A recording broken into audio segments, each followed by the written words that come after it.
साल 2018। 24 साल की श्रद्धा नाम की एक लड़की मुंबई के एक कॉल सेंटर में जॉब करती थी। उसके माता पिता 2016 से ही अलग रह रहे थे।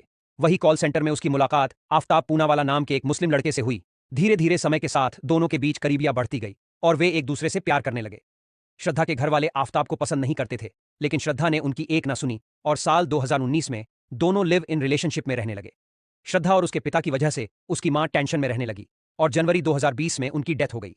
यह खबर सुनकर श्रद्धा अपनी मां को आखिरी बार देखने पहुंची और वहीं वो अपने पिता से भी मिली। फिर कुछ दिनों बाद उसने अपने पिता को फोन पर बताया कि आफताब उसे परेशान करता है और कभी रोक टोक करते पर उसे मारता भी है। यह सुनकर पिता ने उसे घर बुला लिया, लेकिन फिर आफताब के बार बार माफी मांगने की वजह श्रद्धा फिर से उसके साथ रहने चली जाती है और फिर मई 2022 को वे दोनों दिल्ली आकर छतरपुर में रहने लगते हैं।